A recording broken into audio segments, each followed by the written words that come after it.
তো hey guys, welcome to my new blog. So আজকের ব্লগটা হবে অনেকটা ইন্টারেস্টিং। সো তার জন্য দেখতে হবে তোমাদেরকে লাস্ট অবধি। আর আজকের ওয়েদারটা ছিল খুবই মেঘলা মেঘলা, তার জন্য আমরা সব বন্ধু মিলে একটা প্ল্যান বানিয়ে বাজার থেকে নিলাম কিছু সবজি। সো নিয়ে এখন আমরা যাব পিকনিক। তার জন্য চলে এসেছি আমরা প্রকৃতির সৌন্দর্যর মজা নিতে আর ধানের জমির দিকে। সো দেখি এখন আমরা কোন জায়গাটা ভালো পাই, কারণ এত খাটাখাটনির পরে যদি একটা সুন্দর ভিউই না পাই আর ভালোভাবে যদি পিকনিকটাই না করতে পারি তো কেমন আর মজা কি করে হবে। সো গাইস, তোমরা একবার চেক করো পুরো সাইডের ভিউটা, কত সুন্দর ভিউ আর প্রকৃতির সৌন্দর্য তো মানে ওয়াও, চারো সাইডে দেখলে মন ভরে যাচ্ছে গাইস।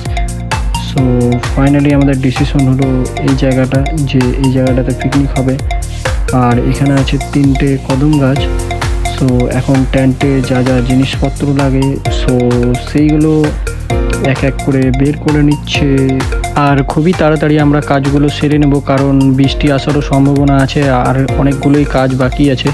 সো বেশি দেরি না করে তাড়াহুড়ো করে আমরা টেন্টটা লাগিয়ে নিচ্ছি। সো টেন্ট লাগানোর পরে আমরা এই গাছে উঠে গেলাম। গাছে উঠে আমরা দুজন মিলে বাদরের মতো খড়িগুলো পেরে নিলাম। সো খড়ি পাড়ানো হয়ে গেছে আমাদের কমপ্লিট। তো এখন যাব আমরা দুজন মিলে ড্রোন আনতে। তো যাচ্ছি ড্রোন আনতে। ড্রোন নিয়ে এসে দেখি যে এইদিকে একজন আখা করছে আর আরেকজন কেটে নিচ্ছিল কুচি কুচি করে সবজিগুলোকে।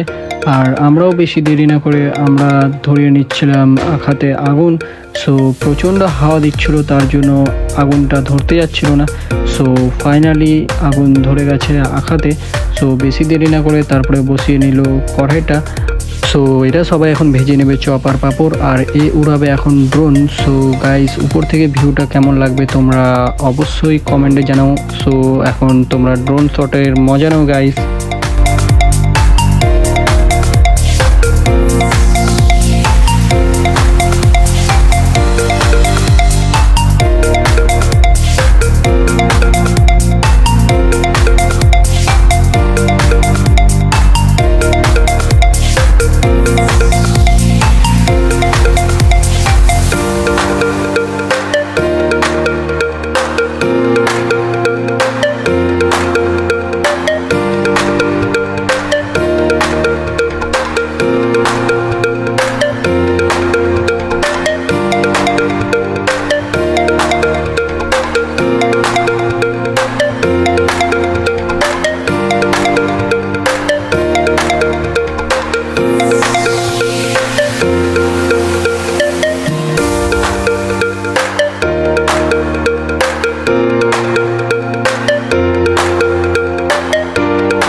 তো দেখতে দেখতে হয়ে গেল আমাদের খিচুড়ি রান্না কমপ্লিট। সো তোমরা গাইজ দেখতে পারছো যে কত সুন্দর হয়েছে রান্নাটা। তারপরে সবার জন্য বের করে নেওয়া হচ্ছিল এই কলা পাতার উপরে। সো সবাই মিলে আমরা খাবো তার জন্য। সো এখন সব বন্ধু মিলে আমরা চপ পাঁপড় আর খিচুড়ি এই হালকা হালকা বৃষ্টির ওয়েদারে খুবই মজা করে খাচ্ছিলাম। সো খেতে খেতে খুবই জোরে বৃষ্টি পড়া শুরু করে দিল। তো আর বেশি দেরি না করে আমাদেরকে এখন যেতে হবে এই টেন্টের ভিতরে। তো টেন্টের ভিতরে 10-15 মিনিট কাটানোর পরে একটু বৃষ্টি কমলো। সো বাইরে বের হয়ে আমরা খুবই তাড়াহুড়ো করে টেন্ট গুছিয়ে এখন এক এক করে সব আমরা যাব বাড়ির দিকে। সো দেখতে পাচ্ছ এখন তোমরা এখনও বৃষ্টি পড়ছেই। সো গুছানো হয়ে গেছে আমাদের কমপ্লিট।